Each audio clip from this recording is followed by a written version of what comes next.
बिस्मिल्लाहिर्रहमानिर्रहीम। अस्सलाम वालेकुम नाज़रीन, आप यूट्यूब चैनल देख रहे हैं। मैं इमरान खान हूँ। अपडेट्स में आपके साथ शेयर कर देता हूँ। मैं एक्चुअली ट्रैवल कर रहा था और उसकी वजह से एक जगह रुक के मैंने जो सारी खबरें वो इकट्ठी की हैं और लगातार राब्ते करने के बाद जो चीज़ें मेरे पास मौजूद हैं मैं आपके साथ शेयर कर देता हूँ। सबसे पहले तो सीमी दीन बलोच साहिबा को अदालत के बाहर से दोबारा गिरफ्तार कर लिया गया है। अदालत ने उनकी रिहाई का हुक्म दिया था, उनके साथियों की रिहाई का हुक्म दिया था।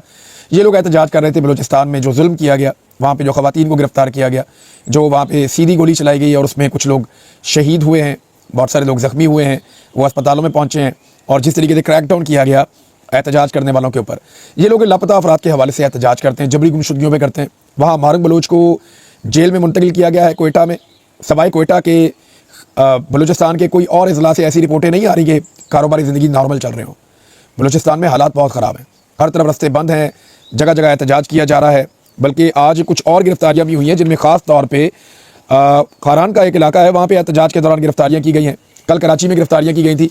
इसमें जो मेन नाम था वो सीमी दीन बलोच का नाम था और इन्हें गिरफ्तार किया गया, इन्हें अदालत में पेश किया गया। अदालत ने रिहाई का हुक्म जारी कर दिया, लेकिन 3 MPO के तहत 1 माह के लिए इन्हें दोबारा अहाता अदालत से गिरफ्तार कर दिया गया। इन्होंने कहा मैं तो कमरे के अंदर गिरफ्तारी दे देती, लेकिन इनको लेकर आए बाहर आकर इनको वहाँ से गिरफ्तार किया गया। बलोचिस्तान में शटर डाउन हड़ताल जो है वो जारी है, पहिया जाम हड़ताल कई इलाकों में जारी है, बहुत सारी शाहराहें बंद हैं और अमली तौर पे वहाँ पे बहुत सारे एरियाज़ में फजल रहमान साहब भी ये बता चुके हैं, मैं भी आपको कह रहा हूँ, हमारे दोस्त राब्ते करते हैं, वो बताते हैं जी यहाँ पे अमली तौर पे रिट ऑफ द गवर्नमेंट तकरीबन ख़त्म होती जा रही है। 26 तारीख को लॉन्ग मार्च का ऐलान किया हुआ है अख्तर वेंगल साहब ने कि जनाब हमारी बहनों और बेटियों को, माओं को जो है रुस्वा किया जा रहा है, उन्हें गिरफ्तार किया जा रहा है, तो ये ज़्यादती हम बर्दाश्त नहीं करेंगे, हम बागैरत लोग हैं, तो हम उनके लिए निकलेंगे। तो ये अख्तर वेंगल साहब ने 26 तारीख को यानी कल के दिन में वो लॉन्ग मार्च करने जा रहे हैं। यहाँ बिलावल का एक स्टेटमेंट बहुत ज़्यादा वायरल हो रहा है, उसकी वजह मैं आपको बता देता हूँ कि बिलावल वो शख्स है जो 2 हुकूमतों का मालिक है, यानी बलूचिस्तान में भी बिलावल की और आसिफ जरदारी की हुकूमत है और इसी तरह सिंध में भी आसिफ जरदारी और बिलावल जरदारी की हुकूमत है। तो क्योंकि 2 सूबों में इनकी हुकूमत है और 2 सूबों में जो भी होता है उसके लिए रिस्पॉन्सिबल होते हैं, ये सहूलतकारी कर रहे हैं। जिस तरीके से एस्टेब्लिशमेंट की उसकी माजी में कोई मिसाल नहीं मिली, जो इन्होंने किया बलूचिस्तान में इनकी कठपुतली हुकूमत ने, वो आप सब ने देखा, आप जानते हैं। ऐसा ही इन्होंने कराची में किया। तो बिलावल का एक पुराना स्टेटमेंट है जो बड़ा वायरल हो गया। स्टेटमेंट था बिलावल का, आपको याद होगा, कितने बेगैरत हो आप, कितने बेगैरत हो तुम, बार बार ये कह रहा था ना। तो बिलावल को लोग याद दिला रहे हैं कि कितने बेगैरत हो तुम, कितने बेगैरत हो तुम, औरतों को गिरफ्तार करते हैं आप, लड़ना है तो मर्दों से लड़ो, ये बिलावल ने कहा था। तो मैं फिर दोहरा देता हूं कि बिलावल ने क्या कहा था कि कितने बेगैरत हो तुम, औरतों से लड़ते हो, लड़ना है तो मर्दों से लड़ो। ये जरा थोड़ा सुने आप कि आप इतने बेगैरत हो, इतने बेगैरत हो, इस अल्फाज को निकाला जाए, ईमान की कार्रवाई से निकाला जाए इसको। तो नाज़रीन ये मैं नहीं कह रहा, ये बिलावल कह रहा है। और अब औरतों को गिरफ्तार भी मैं नहीं कर रहा, बिलावल कर रहा है। और पहले जो औरतें थी वो करप्शन के केसेस थे और उनको सिर्फ मुंतकिल किया गया था। और ये बिलावल ने गालिबन तकरीर उस वक्त की थी जब मरियम नवाज वाला इंसिडेंट हुआ था कि कैप्टन सफदर को गिरफ्तार करने के लिए जब पुलिस पहुंचती है तो ये दरवाज़ा नहीं खोलते। वो उस वक्त का जो ISI का ऑफिसर था, सेक्टर कमांडर कराची का, उसने तबाही पट्टी हुई थी कि कैप्टन सफदर को मैंने लेकर जाना है, क्योंकि कायद-ए-आज़म रहमतुल्लाह अलैह के जो मज़ार अक़दस है वहाँ पे उसने बेहुरमती की है। तो कैप्टन सफदर को वहाँ गिरफ्तार किया गया था, तो उसके ऊपर मरियम नवाज के कमरे का दरवाज़ा टूटा था, तो बिलावल ने यह सारा कुछ कहा था। तो आज वो बिलावल किधर है? लोग उन्हें याद दिला रहे हैं कि कितने बेगैरत हो आप कि आप औरतों को गिरफ्तार करते हैं, लड़ना है तो मर्दों से लड़ो। अब जनाब जस्टिस एजाज इसाक खान साहब की अदालत में एक वाक़या पेश आया। वहाँ वकील ने खड़े होकर कहा कि फ़ौज के खिलाफ वीलॉग्स बनाकर 5 करोड़ कमाए जाते हैं। ये बयानिया लोगों को पसंद है, ये वकील ने कहा। फिर जज साहब ने पूछा कि लोग इस नहज पर क्यों आ गए। इस पर वकील ने कहा जिन मुल्कों का डिफेंस मजबूत ना हो उन्हें तोड़ना आसान होता है। कुछ मुल्कों का नाम भी लिया, वो मुल्क आज पाकिस्तान से बेहतर पोजीशन में, उनमें से कुछ मुल्क। तो फिर यहाँ पे जज साहब ने कहा कि जहाँ अवाम डिफेंस के साथ ना हो, यानी अवाम अपनी फ़ौज के साथ ना हो, उन्हें तोड़ना आसान होता है। अब मैं एक सवाल पूछना चाहता हूँ कि ये जो एक बयानिया बनाया जाता है कि फ़ौज के खिलाफ वीलॉग करो तो बहुत पैसे मिलते हैं, तो फ़ौज के खिलाफ वीलॉग करो तो पैसे मिलते हैं, मेरी समझ में नहीं आता। ये पाकिस्तान में अभी अल्हम्दुलिल्लाह मेरे वीलॉग को लोग, जो लोग ज़्यादा देखने वाले लोग हैं, जिनको ज़्यादा सुना जाता है, उनमें एक हमारा वीलॉग भी सुना जाता है। अल्लाह रब्बुल इज़्ज़त की मेहरबानी है, लोग सुनते हैं। तो वो 5 करोड़ रुपया कब आता है और कहाँ आता है? पहला तो सवाल ये है। दूसरा ये है कि फ़ौज को कौन गाली देता है या फ़ौज को कौन बुरा भला कहता है? फ़ौज को तो कोई बुरा भला नहीं कहता। यानी एक तो 5 करोड़ कमाने वाला व्लॉगर ला के दिखाएं कौन कमा रहा है, लाकर दिखाए ना। हाँ, इतना पैसा गवर्नमेंट दे सकती है क्योंकि 2-2 अरब की इनको ग्रांट मिलती है, हर थोड़े अरसे बाद और पैसे मिल जाते हैं, ये तो दे सकते हैं, गवर्नमेंट दे सकती है इतना पैसा। गवर्नमेंट तो इससे 10 गुना पैसा ज़्यादा भी ऑफर करती है। तो गवर्नमेंट के साथ बैठ जाना या एस्टेब्लिशमेंट के साथ बैठ जाना, पैसा तो सारा वहां पड़ा हुआ है, कारोबार तो सारा वहां पड़ा हुआ है, मौजें तो सारी वहां पड़ी हुई है, इधर तो जीना मुश्किल हुआ है लोगों का। तो वो कह रहे हैं जी कि पैसा बनाने के लिए फौज को बुरा भला कहते हैं या उनको गालियां देते हैं। तो मैं एक चीज क्लियर कर दूं कि कोई भी शख्स ना फौज को बुरा कहता है ना गाली देता है। मैं उन सहाफियों की बात कर रहा हूं जिनके लिए मैं जिम्मेदारी ले सकता हूं। यानी आप देखेंगे मोहित पीरजादा फौज को गाली नहीं देते। मैं आपको बता देता हूं कि साबिर शाकिर ने कभी फौज को गाली नहीं दी, अरशद शरीफ शहीद ने कभी फौज को गाली नहीं दी, मैं कभी फौज को गाली नहीं देता, सिद्दीक जान कभी फौज को गाली नहीं देते, कभी भी समी इब्राहिम साहब फौज को गाली तो नहीं देते। हालांकि हमारे ऊपर हर तरह का जुल्म हुआ है। वजाद सईद खान फौज को गाली तो नहीं देते। हाँ, कुछ और लोग अगर ऐसा करते हैं तो फौज जाने और वो जाने। मैं सहाफियों की बात कर रहा हूं, कोई भी गाली नहीं देता। लोग फौज पे तनकीद नहीं करते। फौजी तो बेचारा अपनी जान दे रहा है, थोड़ी सी तनख्वाह उसको मिलती है, वो आज भी साइकिल पे मोटरसाइकिल के ऊपर है, वो बेचारा अपनी जिंदगी का पहिया बड़ी मुश्किल से खींच रहा है। तो फौजी की तो जिंदगी बहुत मुश्किल है ना। फौज के खिलाफ कोई बोल रहा है। ये तो बात हो रही है मिलिट्री एस्टेब्लिशमेंट की गलत पॉलिसीज की। मिलिट्री एस्टेब्लिशमेंट की गलत पॉलिसी के ऊपर तनकीद करना कोई फौज के ऊपर तनकीद नहीं होती। वो जो बॉर्डर पे खड़ा हुआ फौजी है या जो बंदूक उठा के बेचारा लड़ रहा है पाकिस्तान के लिए, जो शहादतें और कुर्बानियां दे रहे हैं, उनके खिलाफ तो कोई भी बात नहीं करता। बात की जाती है ये चंद लोगों की जो बड़े ओहदों पे जाकर बैठ जाते हैं और वो मुल्क की पॉलिसियां चलाना शुरू कर देते हैं कि किसका कारोबार चलेगा, किसका नहीं चलेगा, कौन हुकूमत में होगा, कौन नहीं होगा, किसका प्रोग्राम चलेगा, किसका नहीं चलेगा, कौन सहाफी बनेगा, किसको हटा दिया जाएगा, किसकी नौकरी फारिग करवानी है, किसको नौकरी पर रखना है। ये सारे फैसले गलत हैं। हम इसके ऊपर नुक्ताचीनी नहीं करते हैं और तनकीद करते हैं, और बिल्कुल जायज़ तनकीद है। अगर हम भी तनकीद ना करें ना तो ये कहां से कहां पहुंच जाए। तो मामला यह है कि फौज के ऊपर तनकीद कोई नहीं करता। जो भी तनकीद होती है वो मिलिट्री एस्टेब्लिशमेंट की गलत पॉलिसीज के ऊपर होती है, और उसको जानबूझकर ये फौज के खाते में डालते हैं, जिसका नुकसान फौज को होता है। ना कोई फौज को गाली देता है, ना कोई फौज का दुश्मन है। ये फौज के पीछे जाकर छुप जाते हैं, पहले गलत फैसले करते हैं, जैसे ही इनके ऊपर तनकीद होती है जाके फौज के पीछे छुप जाते हैं। हमें कुछ कहा तो फिर फौज को गाली देना होगा, इसका मतलब हमें कुछ कहा तो इसका मतलब है फौज के दुश्मन है। यार फौज तो हमने अपने टैक्स से रखी हुई है, हथियार हमने लेकर दिए हैं, फौज को तनख्वाह पाकिस्तानियों के टैक्स से मिलती है। पाकिस्तानी फौज के दुश्मन नहीं है। पाकिस्तानी बात करते हैं सिर्फ ये कि जो मिलिट्री एस्टेब्लिशमेंट की पॉलिसीज हैं या सियासत में जो इनकी मुदाखलत है, ये नहीं होनी चाहिए। आप जाएं जाकर इंडिया से कश्मीर आज़ाद कराएं, सारी कौम आपके साथ खड़ी हो जाएगी। आप जाएं जाके फ़लस्तीन में जाके फ़लस्तीनियों के लिए खड़े हो जाएं, इसराइल के साथ अगर आपने लड़ना लड़े, सारी कौम आपके साथ खड़ी हो जाएगी। जब आप दहशतगर्दों के खिलाफ लड़ते हैं, कौम आपके साथ खड़ी होती है। हाँ, जहां आपकी कमी और कोताही होती है वहां निशानदेही होनी चाहिए। जैसा कि जाफर एक्सप्रेस पूरा का पूरा ट्रेन ही अगवा हो गया और उसके ऊपर जो है वो किसी को कानो कान खबर नहीं हुई, तो ये इंटेलिजेंस का एक फेलियर था जिसके ऊपर बात होनी चाहिए। तो ये इसको इस तरीके से जो पोर्ट्रे किया जाता है ना, ये वंस फॉर ऑल मैंने आपको बता दिया कि एक्चुअली फौज से दुश्मनी नहीं है। जो मिलिट्री एस्टेब्लिशमेंट की गलत पॉलिसीज हैं और जहां पे नाकामियां हैं, वहां पॉइंट आउट करना भी सहाफियों की जिम्मेदारी होती है। फैक्ट फोकस की रिपोर्ट का भी तस्करा हुआ और जज साहब ने एक बड़ी जबरदस्त बात की। उन्होंने हजरत अली रज़ी अल्लाह अन्हु का एक कॉल सुनाया कि ये ना देखो कि कौन कह रहा है। अहमद दुरानी ने बात की है, या अहमद मीर ने बात की है, या बात की है मुतीउल्लाह जान ने, इमरान रियाज ने, सिद्दीक जान ने बात की है, या मोहित पीरजादा ने बात की। ये ना देखें साबिर शाकिर क्या कह, आप ये देखें वो कह क्या रहा है। ये ना देखें कि कौन कह रहा है, ये देखें कि कह क्या रहा है। इसकी इंक्वायरी करवाई जाए, इसकी इंक्वायरी करवाई जाए, पता चल जाएगा। जुनैद अकबर साहब के पास ये इख्तियार मौजूद है, देखते हैं वो इसके ऊपर क्या करते हैं। नाज़रीन, जो अवार्ड्स दिए गए हैं उनके ऊपर वावेला पड़ गया पाकिस्तान में।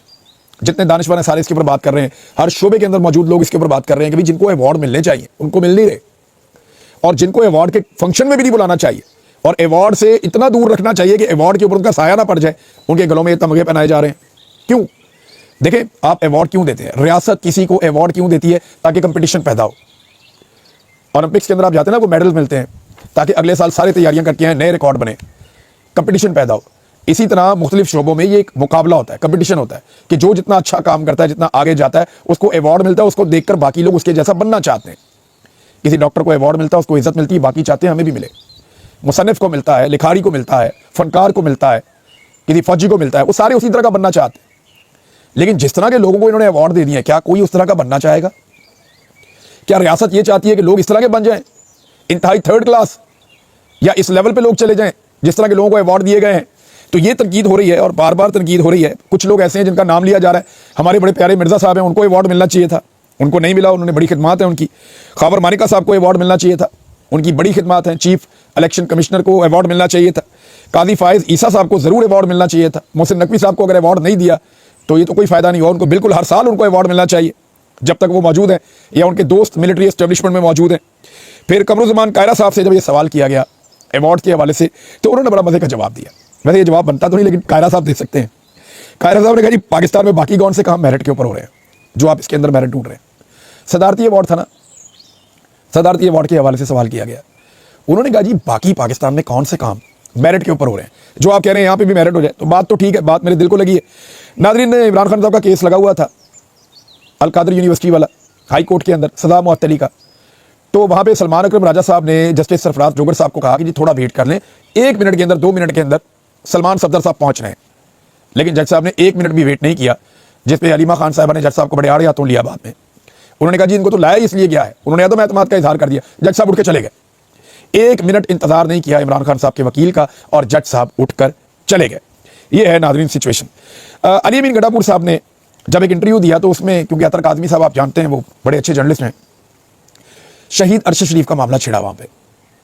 तो वहाँ पे अतर काज़मी साहब ने जब बात की तो अली अमीन गड्ढापुर साहब ने कहा कि एक यूनिवर्सिटी का जो जर्नलिज्म डिपार्टमेंट है उसका नाम अरशद शरीफ शहीद के नाम के ऊपर हम रखेंगे। तो सहाफ़ी बहुत खुश हुए, बहुत सारे लोगों को अच्छा लगा ये। उन्होंने कहा जी बिल्कुल ठीक है। लेकिन कुछ सहाफ़ियों को जिनको पीपल्स पार्टी ने और ANP ने नवाजा हुआ है खैबर पख्तूनख्वा में, उनके पेट में मरोड़ उठना शुरू हो गए। जर्नलिज्म डिपार्टमेंट का एक प्रोफेसर है डॉक्टर इरफान अशरफ साहब, इन्होंने बड़ा अजीबोगरीब स्टेटमेंट दिया। और देखें, पाकिस्तान का कोई भी मीडिया ऐसा स्टेटमेंट नहीं चलाएगा। इस तरह के स्टेटमेंट्स चलाने के लिए ऐसे चैनल लॉन्च किए गए हैं जो एस्टेब्लिशमेंट की ज़ेरे निगरानी चलते हैं।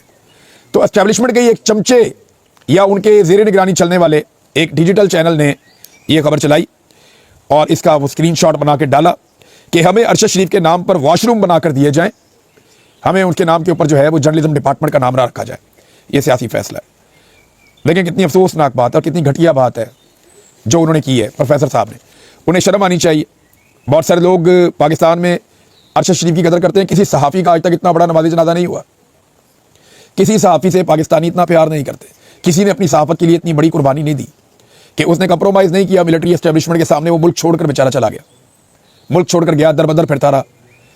उसके पास वसाइल नहीं थे, वो कीनिया पहुंच गया, वहाँ उसे दयारे गैर में कत्ल कर दिया गया धमकियां देने के बाद। उसकी लाश पाकिस्तान आई, उसकी लाश का मजाक उड़ाया गया।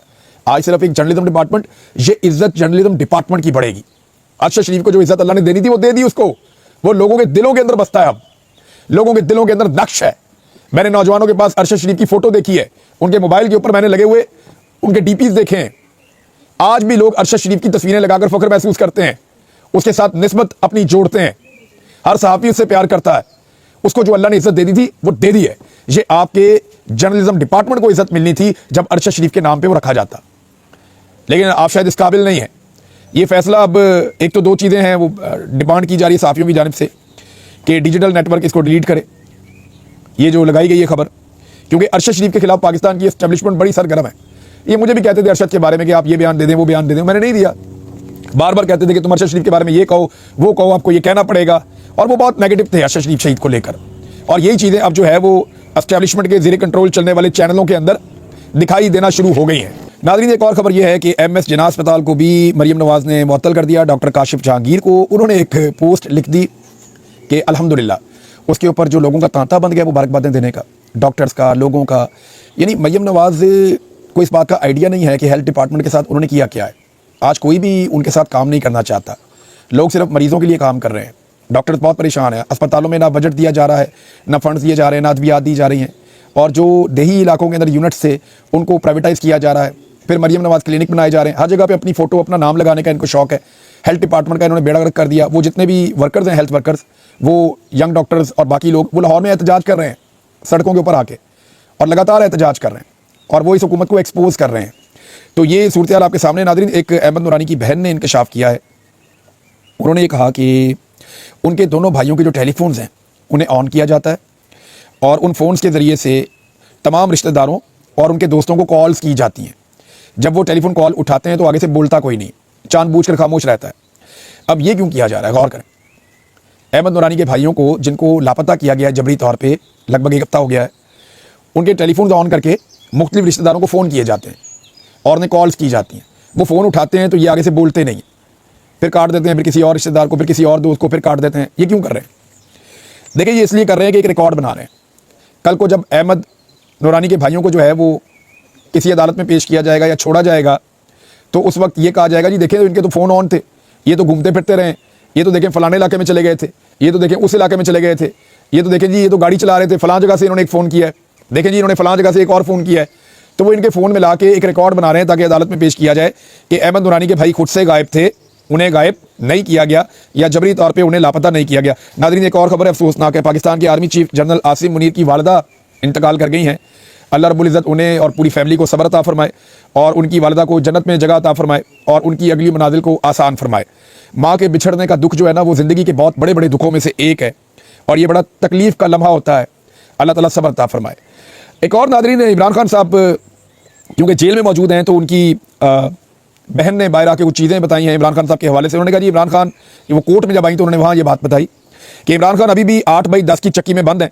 वो माशाल्लाह बहुत मजबूत और बहुत हौसले में हैं। उन्होंने अल्लाह ताला से दुआ वज़ीर आज़म बनने के लिए नहीं की है, बल्कि अपनी कौम के लिए उन्होंने दुआ की है। वो सिर्फ किताबों और बच्चों से बात करवाने का कहते हैं कि मुझे किताबें और दे दो और मेरे बच्चों से बात करवा दो, और इन्हीं दोनों बातों पर ये इमरान खान को तंग करते हैं। ये अलीमा खान साहिबा ने कहा। इमरान खान साहब ने अब तक जेल में सैकड़ों किताबें पढ़ ली हैं। वो 2-3-4 घंटे के अंदर किताब खत्म करने वाला आदमी है। वो बहुत तेज़ इमरान खान साहब की स्पीड है किताब पढ़ने की। मैंने अगर अपनी ज़िंदगी में डॉक्यूमेंट्स पढ़ता हुआ और किताब पढ़ता हुआ कोई आदमी बहुत तेज़ देखा तो मैंने अरशद शरीफ को देखा था। वो तो स्कैन करते थे डॉक्यूमेंट्स को, बहुत तेज़ उनकी रीडिंग थी। स्पेशली जो डॉक्यूमेंट अदालतों से आते थे, फैसले या जो डिपार्टमेंट्स के अंदर से जो ऑफिशियल सरकारी लैंग्वेज होती है, वो बहुत तेज़ पढ़ते थे। अच्छा जी, अब एक और बात उन्होंने कही कि इमरान खान की सैकड़ों किताबों पर हमने इमरान खान से कहा कि आप दस्तखत करके हमें दे दें, हम ऑक्शन करके उससे फंड रेजिंग करवा लेंगे। इमरान खान के दस्तखत है, ये किताब इमरान खान साहब ने पढ़ी हुई है, ये हम ऑक्शन कर रहे हैं। लोग बोली लगाएंगे, किताब लेकर चले जाएंगे, सैकड़ों किताबें होंगी तो हमें बहुत इससे फंडिंग इकट्ठी हो जाएगी शौकत खानम के लिए, नमल यूनिवर्सिटी के लिए। लेकिन जेल हुकाम ने मना कर दिया। उन्होंने कहा ये किताबें हम जेल की लाइब्रेरी में ही रखेंगे। इमरान खान साहब से जुड़ी हुई हर चीज़ को, उनकी फैमिली से जुड़ी हुई हर चीज़ को जो है वो वैसे ही मना कर दिया जाता है और इजाज़त नहीं दी जाती। ये तो पॉलिसी आपको पता है। मैं जेल के अंदर जो किताबें पढ़ता था, जब मुझे बाहर ले जाते थे थाने में या अदालत में, मैं वो किताब भी अपने हाथ में पकड़ के साथ ही ले जाता था, मैं पढ़ता रहता था। तो मुझे तो कभी उन्होंने मना नहीं किया। लेकिन इमरान खान साहब के हवाले से बड़े सख्त इंस्ट्रक्शन है। बाकायदा इमरान खान साहब कहते हैं कि कर्नल साहब की ड्यूटी भी लगी हुई है। तो नाज़रीन, इस वीलॉग को यहाँ ख़त्म करते हैं। काफ़ी लंबा वीलॉग हो गया अब तक के लिए। इतने अपना ख्याल रखिएगा, अपने इस चैनल का भी। अल्लाह हाफ़िज़।